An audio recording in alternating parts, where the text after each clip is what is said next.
গল্পটি একটি তথ্যচিত্র আকারে প্রকাশ করা হয়েছে। গল্পটির মধ্যে নানা রকম অ্যানিমেশন দেওয়া হয়েছে যাতে তোমরা ভালো করে গল্পটা বুঝতে পারো, এবং এই গল্পটির বিভিন্ন ভাগে লাইন বাই লাইন আলোচনা করা হয়েছে, এবং গল্পটি এমনভাবে তৈরি করা হয়েছে যাতে তোমরা একবার দেখে বুঝতে পারো, পুরোপুরি সিনেমার মতো লাগে। ঠিক আছে, তো গল্পটা শুরু করছি, তোমরা পুরো ভিডিওটা দেখতে থাকো। তো শিবতোষ মুখোপাধ্যায়ের লেখা এই কার দৌড় কত দূর এই গল্পটিতে প্রাবন্ধিক দুটি ভাগে ভাগ করেছেন। প্রথমের দিকে তিনি বলতে চেয়েছেন যে যাবতীয় জীবজগতের নানা প্রয়োজনের জন্য চলাকে, অপরদিকে মানুষের মনোজগতের চলার দিকে মনের গতিবেগ সবচেয়ে বেশি হওয়ার জন্য সে যে সর্বশ্রেষ্ঠ জীব সেটা তিনি বলতে চেয়েছেন।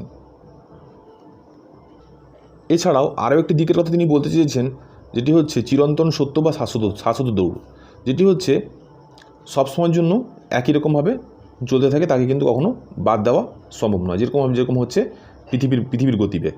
ঠিক আছে, জীবন মানেই যে শুধুই যে এগিয়ে চলা, সেটাই লেখক এখানে বুঝাতে চেয়েছেন। যেখানে জীবন থেমে যাবে বা গতিবেগ থেমে যাবে বা দৌড় থেমে যাবে, সেখানে কিন্তু জীবনের পরিসমাপ্তি।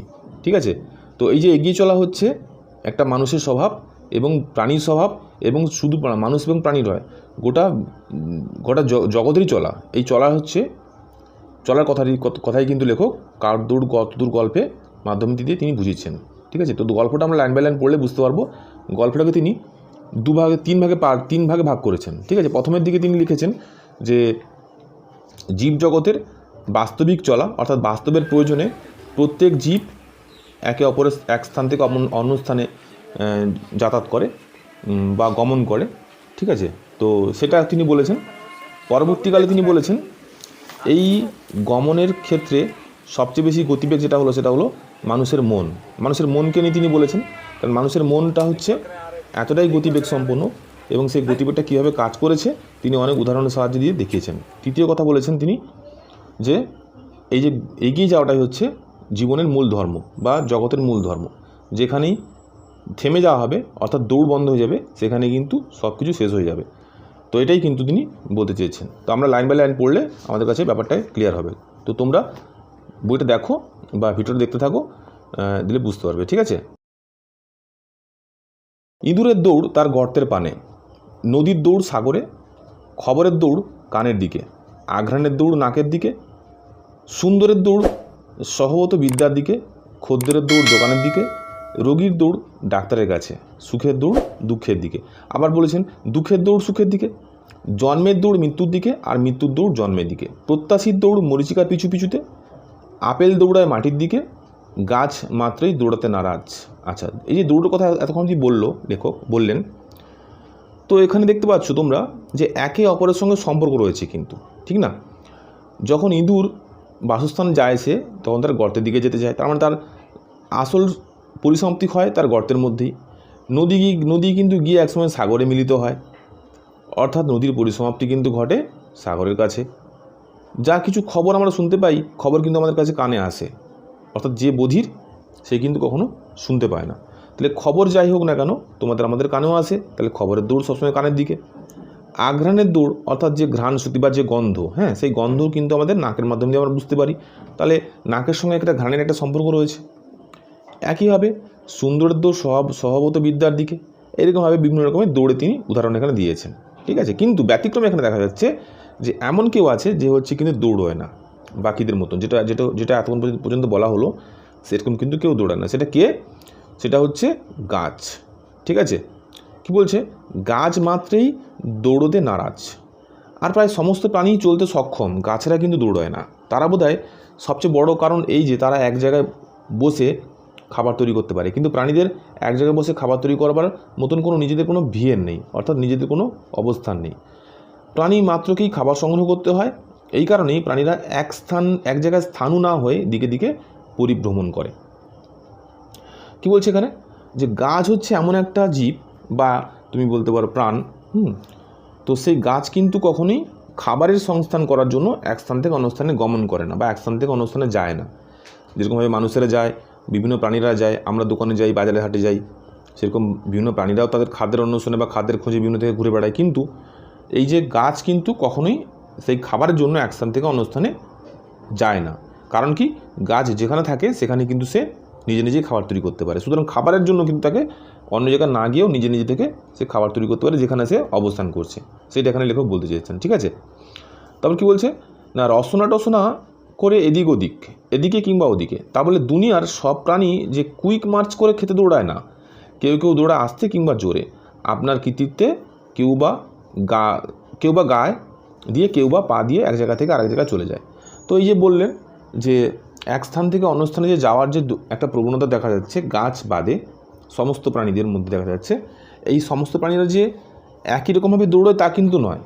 কার গতিবেগ খুব দ্রুত, কারো গতিবেগ কিন্তু খুবই আস্তে। অর্থাৎ এখানে যে যার গতিবেগ দ্রুত এবং আস্তে যাই হোক না কেন, তারা কিন্তু কখনোই থেমে থাকে না। এবং কারা কারা দ্রুত বেগে দৌড়ায় এবং কারা কারা আস্তে আস্তে দৌড়ায়, এটা হচ্ছে লেখক পরবর্তীকালে বলেছেন। ঠিক আছে, অনুবীক্ষণের তলাকার অদ্ভুত বিস্ময়ের জীব অ্যামিবা, যার দেহ বলতে একখানি সেল ছাড়া কিছুই নেই। তার চলবার ভঙ্গিটি বড় মজার।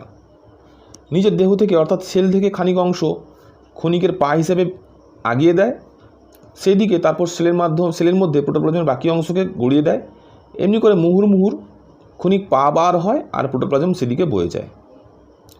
কত মন্দগতিতে অ্যামিবা যে চলে তা একরকম অনুমানই করা যায় না। তাহলে এখানে অ্যামিবা বলে একটা প্রাণী রয়েছে, যেটা হচ্ছে অনুবীক্ষণ যন্ত্রের সাথে দেখা যায়, যেটা হচ্ছে এককোষী জীব। ঠিক আছে, আমরা কিন্তু খালি চোখে তাকে দেখতে পাবো না। তো সেই অ্যামিবা হচ্ছে এত দ্রুতগতি, এত ধীর গতিতে এত ধীর গতিতে সে চলাফেরা করে, যেটা কিন্তু সহজে বুঝতে পারা যায় না। তার নিজের শরীরের অংশকে কাজে লাগিয়ে কিন্তু খুব ধীরে ধীরে সে এক স্থান থেকে অন্য স্থানে যাতায়াত করতে থাকে। কিন্তু অপরপক্ষে দেখা যাচ্ছে কি, যে আকাশে যখন একটি জেট প্লেন ঘন্টায় কয়েকশো মাইল বেগে চলছে, তখন অ্যামিবা কয়েক মিনিটে কয়েক মিলিমিটার অতিক্রম করতে পারছে। রক্ষে এই যে সৃষ্টির আদিকাল থেকে অ্যামিবা এমন করেই চলেছে, কখনো থেমে যায়নি। তার মানে কি বলতে চাচ্ছি এখানে, যে জেট প্লেন, তোমরা দেখো নিশ্চয়ই জেট প্লেন তোমরা শুনেছো তোমরা, যে যেখানে হচ্ছে যুদ্ধ বিমান যাকে বলা হয় আর কি। তো সেই সবচেয়ে গতিবেগের বিমান সেগুলোকে বলা হয়, যেগুলো হচ্ছে বায়ুর গতিবেগের সঙ্গে তুলনা করা হয়। ঠিক আছে, তো সে হচ্ছে এতটাই দ্রুত গতিতে, তার থেকে অ্যামিবা যে হাঁটাচলা করে তার থেকে কিন্তু একদম বিপরীতভাবে অনেকটাই খুব দ্রুত, খুব আস্তে। ঠিক আছে, তো তার সঙ্গে লেখক একটা তুলনা করেছেন যে জেট প্লেনও চলাচল করে, অ্যামিবা চলাচল করে, কিন্তু দুজনের গতিবেগ কিন্তু সম্পূর্ণ আলাদা। কিন্তু দেখা যাচ্ছে এখানে যে সৃষ্টির আদিকাল থেকে যে অ্যামিবা, সে কিন্তু কখনোই থেমে যায়নি। সে কিন্তু খুব ধীরে ধীরে হলেও পরপর করে কিন্তু এগিয়ে চলেছে, কারণ সে কখনোই থেমে যেতে চায় না। থেমে যাওয়া তো তার স্বভাব নয়। ঠিক আছে, আমাদের নিজেদের শরীরের মধ্যে একরকম ভবঘুরের সেল আছে, যারা অ্যামিবার মতন এক জায়গা থেকে আরেক জায়গায় যেতে পারে। এরা শরীরের সমস্ত সৈন্য সামন্ত, ঠিক আছে, বহিঃশত্রুকে নাশ করতে ছুটে যায়। এছাড়া আর এক রকমের এককোষী জীব প্যারামেসিয়াম, তার সেলের চারদিকে ছোটো ছোটো চুলের মতন বহিরাংশ আছে, তাদের সিলিয়া বলা হয়। এই সব সিলিয়ার যথেচ্ছ ব্যবহারের ফলে প্যারামেসিয়াম জলের মধ্যে হাজার দাঁড়ের নৌকাচারের মতন আগাতে বা পিছোতে পারে।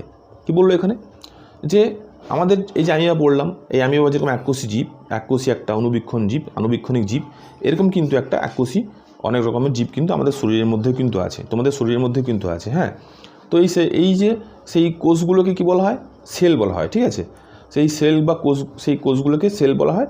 তো তারা হচ্ছে কি করে, তারা হচ্ছে আমাদের শরীরের মধ্যে যখন বাইরে থেকে কোনো রোগ জীবাণু প্রবেশ করে, তখন কিন্তু তার কাছে সেটা শত্রুতে পরিণত হয়। তখন কিন্তু সে দৌড়ে গিয়ে সেই শত্রুকে সে নাশ করে বা মেরে ফেলে। হ্যাঁ, এটা তার কাজ। তো ভবঘুরে কেন বলা হয়েছে, কারণ সে কিন্তু নির্দিষ্ট এক জায়গায় বসে থাকে না। অর্থাৎ আমাদের শরীরের মধ্যে কিন্তু কোনো একটা নির্দিষ্ট এক জায়গায় সে বসে থাকে না। সে মাথা থেকে পা পর্যন্ত যখন তখনই সে চলাফেরা করে, কখনো এখানে, কখনো সেখানে। ঠিক আছে, তো এই জন্য তাকে ভবঘুরে বলা হয়েছে।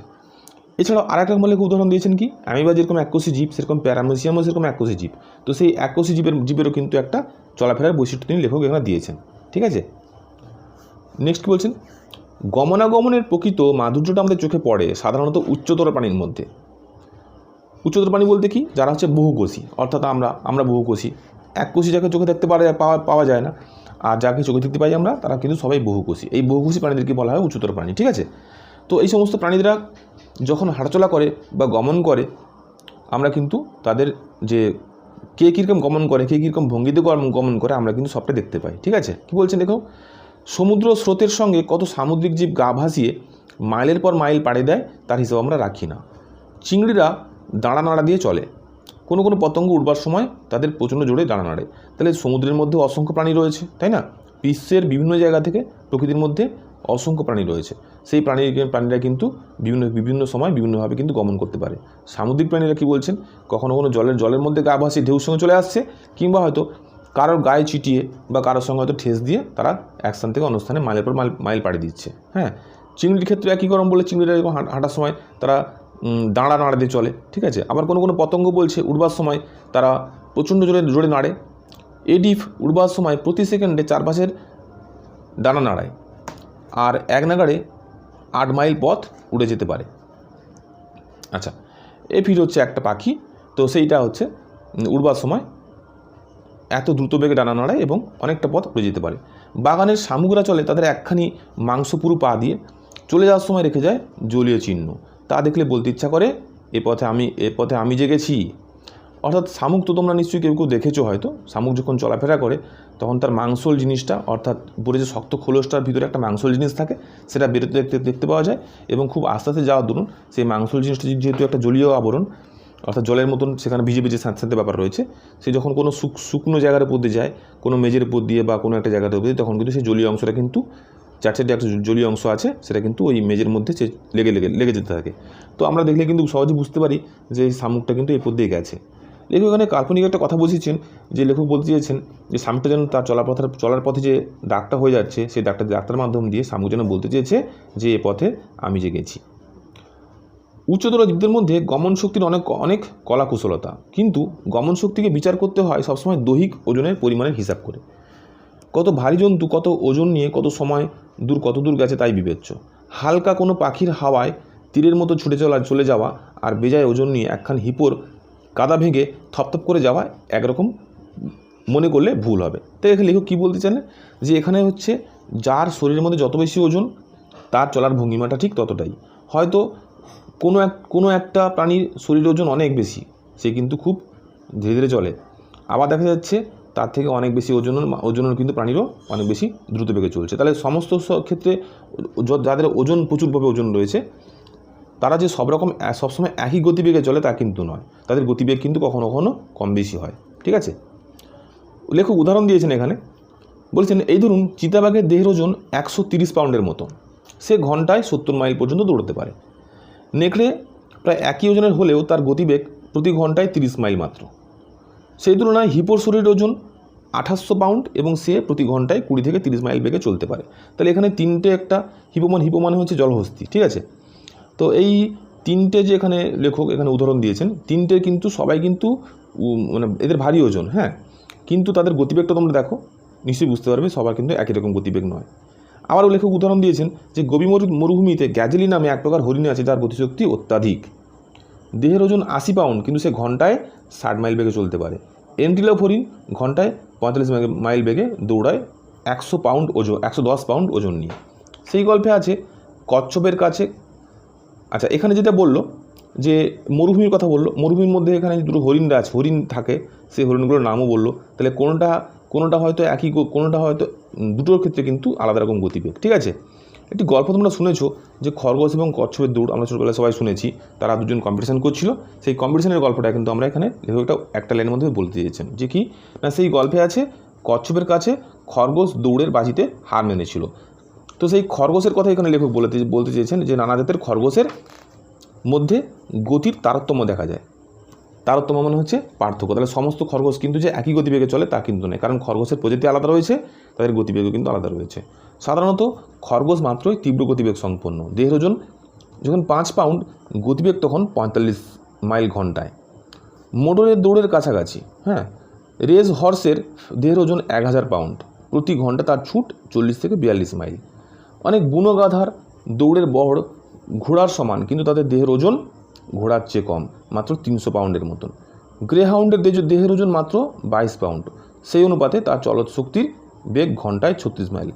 তো এখানে যেগুলো বলা হলো সেগুলো কিন্তু সবই কিন্তু দৌড়াতে এক্সপার্ট। হ্যাঁ, এরা হচ্ছে ঘোড়ার সঙ্গে তুলনা করা হয়েছে, গাধার সঙ্গে তুলনা করা হয়েছে, ঠিক আছে। তো এগুলো হচ্ছে বিভিন্ন রকমের হরিণ, ঘোড়া গাধা এরা সবাই কিন্তু উচ্চতর প্রাণী এবং এদের দৌড়ের যে শরীরের ওজনের সঙ্গে যে দৌড়ের যে তারতম্য রয়েছে, দৌড়ের গতিবেগে যে তারতম্য রয়েছে, তাই কিন্তু এখানে লেখক বলতে চাইলেন। তারতম্য মানে হচ্ছে আলাদা, ঠিক আছে। এবারে লেখক বলেছেন পাখিদের নিয়ে। পাখিরা বহুদূর পার হতে পারে। মেরু প্রদেশের টার্নস প্রতি বছর 11,000 মাইল একবারে উড়ে আসে, আবার পরে ফিরে যায়। তো মেরু অঞ্চল থেকে কিন্তু প্রতি বছর কিছু কিছু পরিযায়ী পাখি আমাদের দেশেও আসে, তোমরা সবাই জানো নিশ্চয়ই, দেখেছো হয়তো। তো সেই পরিযায়ী পাখিরা কিন্তু অনেক হাজার হাজার মাইল কিন্তু ওরা আসে, একটা সিজন থাকার পরে তারা বংশবিস্তার করে আবার বাচ্চাদের নিয়ে আবার নিজেদের দেশে ফিরে যায়। তো সেটা এখানে বলতে চাইলেন। কোনো হক জাতীয় পাখি ঘন্টায় 150 মাইল বেগে উঠতে পারে। আবার এমন পাখি আছে যার গতিবেগ আরও বেশি, ঘন্টায় 200 মাইল। হ্যাঁ, আফ্রিকার ইন জাতীয় পাখি ওড়া ছেড়ে হাঁটায় পারদর্শী হয়ে উঠেছে।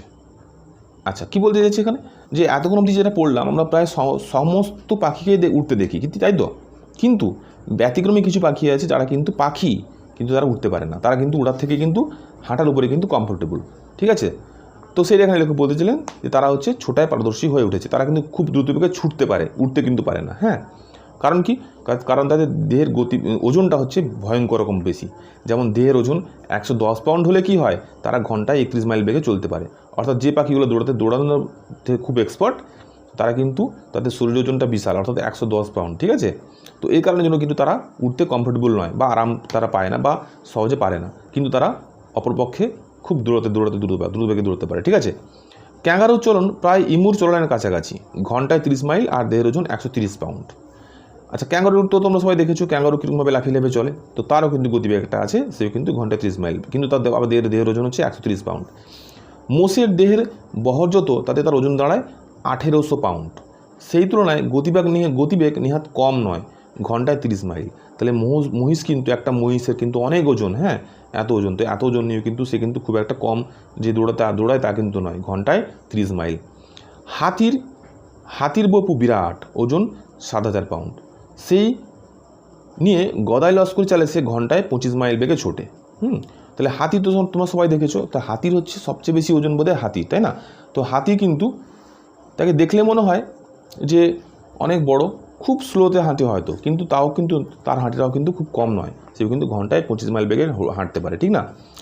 শেয়াল তার 12 পাউন্ড ওজন নিয়ে 20 মাইল বেগে যেতে পারে মাত্র। তাহলে দেখো, হাতির থেকে শেয়ালের ওজন অনেক কম। হাতির ওজন যেখানে 7,000 পাউন্ড, শেয়ালের ওজন কিন্তু সেখানে 12 পাউন্ড মাত্র। তাহলে এখানে যদি গতিবেগের হিসাব করা হয়, তাহলে হাতি কিন্তু তার বিশাল ওজন নিয়েও কিন্তু শেয়াল থেকে দ্রুত বেগে সে যেতে পারে, দেখতে পাচ্ছ। তো হাতির হচ্ছে 7,000 পাউন্ড, সে কিন্তু ঘন্টায় 25 মাইল বেগে যায়, 25 মাইল বেগে, ঠিক আছে। আর শেয়াল কিন্তু মাত্র 12 পাউন্ড, সেখানে কিন্তু সে কিন্তু মাত্র 20 মাইল বেগে যেতে পারে। বরাহের দেহের ওজন অনেক বেশি, 90 পাউন্ড। চলৎশক্তি দেখা গেছে ঘন্টায় 11 মাইল মাত্র। সজারু দেহের ওজন যেমন মাত্র 3 পাউন্ড, তার চলার শক্তিও সীমিত, ঘন্টায় মাত্র 2 মাইল। আচ্ছা, সজারু দেখতে পাচ্ছ, তোমরা সবাই দেখেছো, সেও কিন্তু তার যে ওজনটা কিন্তু অনেক কম, কিন্তু অনেক কম হওয়া সত্ত্বেও তার গতিবেগটাও কিন্তু অনেক কম। এখানে কিন্তু অনেক কম হওয়া সত্ত্বেও গতিবেগটা কিন্তু বাড়েনি। উচ্চতর জীবেরা পেশি সঞ্চালনের সাহায্যে পা নাড়াতে পারে।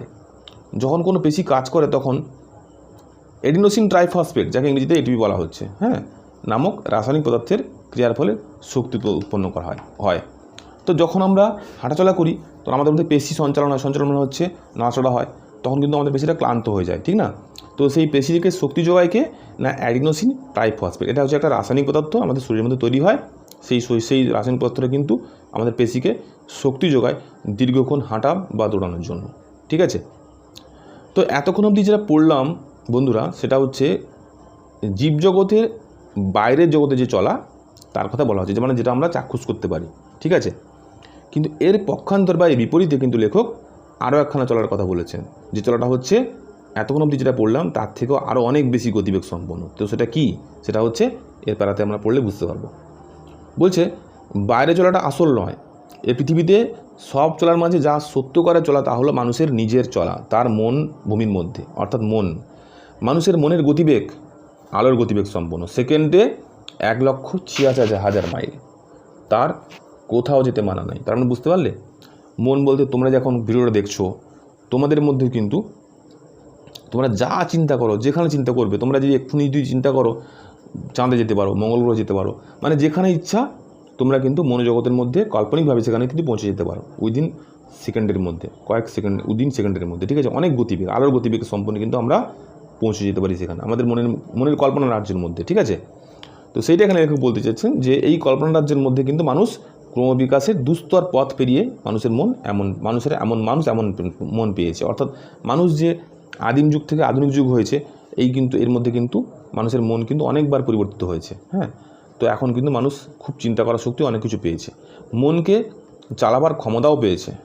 মন তার রথ অবাধ। ক্রমবিকাশের ইতিহাসে জানা যায়। আচ্ছা, তাহলে মানুষের মন সম্বন্ধে লেখক কেন বললেন, বুঝতে পারলেন যে মানুষের মনের মধ্যে কাল্পনিক শক্তিটা এত শক্তি, সে হচ্ছে সমস্ত দ্রুত গতি সম্পন্ন সবচেয়ে বেশি যে জিনিসটা সেটা হচ্ছে মানুষের মন। লেখক এখানে একটা উদাহরণ দিয়েছেন যে ক্রমবিকাশ, যে মানুষের মনের কথা যে বলা হলো যে ক্রমবিকাশটা, সে ক্রমবিকাশটা কী সেটা কিন্তু লেখক এখানে একটু বুঝিয়েছেন। কী বলেছেন না, ক্রমবিকাশের ইতিহাসে জানা যায় ঘোড়ার পূর্বপুরুষদের এখনকার ঘোড়ার মতন খুর ছিল না। অর্থাৎ ঘোড়া তো তোমরা সবাই দেখেছো, এখন যেরকম খুর সেরকম কিন্তু আগে কেন খুর ছিল না, ঠিক আছে। গায়ে পায়ে 5 আঙ্গুল বিশিষ্ট জীব ছিল তারা, হাতে পায়ে 5 আঙ্গুল বিশিষ্ট জীব ছিল তারা।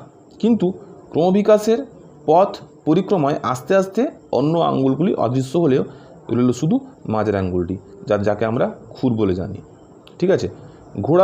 ঘোড় দৌড়ের মাঠে ধুলো উড়িয়ে চমক লাগিয়ে ছুটে চলে যায়। আচ্ছা, যে ঘোড়াকে আমরা দেখেছি, সেই ঘোড়া কিন্তু আগে ছিল 5টা আঙ্গুল, অর্থাৎ আমাদের মানুষের মতো কিন্তু 5খানা আঙ্গুল ছিল, যেটা আমরা খুর দেখতে পাচ্ছি। পরবর্তীকাল বিকাশ হয়, অর্থাৎ পাল্টে যায়, পাল্টাতে এখন যে ঘোড়াকে আমরা দেখতে পাই সেটা কিন্তু সেই আঙ্গুলগুলো অব্যবহৃত হওয়ার কারণে বিলুপ্ত হয়ে গেছে, বাকিগুলো জুড়ে গিয়ে একটা কিন্তু হয়ে গেছে, এটা আমরা খুর বলে জানি, ঠিক আছে। তো এটাকে কিন্তু লেখক ক্রমবিকাশ বললেন। তাহলে ক্রমবিকাশটা কিন্তু প্রাণীদের ক্ষেত্রে হয়েছে আর মানুষের মনের ক্ষেত্রে হয়েছে, ঠিক আছে। তারপরে কি বলছে যে ঘোড় দৌড়ের মাঠে ঘোড়া ধুলো উড়িয়ে চমক লাগিয়ে ছুটে চলে যায়, কিন্তু মনের দৌড়ের ঘোড়া তত কিছু নয়। তাহলে সেই যে যেই ঘোড়া হচ্ছে সবচেয়ে বেশি দ্রুত গতিতে ঘোড়া, আমরা ঘোড়াকে চিনি, সে দৌড়ায়। ঘোড়া কিন্তু কখনো হাঁটে না, খুব রেয়ার। হ্যাঁ, ঘোড়া যখন দেখবে তার মধ্যে স্বভাবটাই হচ্ছে দৌড়াবে সে, তাহলে সেও দৌড়াতে পারে। কিন্তু লেখক এখানে তুলনা করেছেন সেই যে দ্রুতবেগে যে ঘোড়া চলে, সেও কিন্তু মানুষের মনের দৌড়ের কাছে কিন্তু কিছুই না, খুব সামান্য। মানুষের মনের দৌড়ে মানুষ চ্যাম্পিয়ন। অর্থাৎ মানুষ মন থেকে কল্পনা করে খুবই কম সময়ের মধ্যে খুব দ্রুতবেগে এত দূরে পৌঁছে যেতে পারে। এত দূরে কিন্তু এত কম সময়ের মধ্যে আর কারোর পক্ষে পৌঁছানো সম্ভব নয়, ঠিক আছে। এই মনকে সঙ্গে নিয়ে মানুষ যুগে যুগে কালে কালে পদচালনা করেছে দিকে দিকে। পদচালনা মানে হচ্ছে হেঁটেছে। মানুষের কাল্পনিক প্রবণ মনে মানুষ অনেক কিছু ভেবে চলে। তোমরা কিন্তু অনেক সময় কল্পনা করে অনেক জায়গায় যাওয়ার কথা ভাবতে পারো, পাহাড়ে, পর্বতে, বা বন জঙ্গলে বা সমুদ্রে। আমরা কিন্তু এক্ষুনি যে ভিডিও দেখছো তোমরা কিন্তু ইচ্ছা করলে যে কোনো খুশিতে তোমরা যেখানে জায়গায় তোমরা চলে যেতে পারো। তো এই কাল্পনিক প্রবণ মন থেকে কিন্তু মানুষ বাস্তবে কিন্তু এক স্থান থেকে অন্য স্থানে গমন করেছেন। কাদের কথা বলেছেন লেখক এখানে?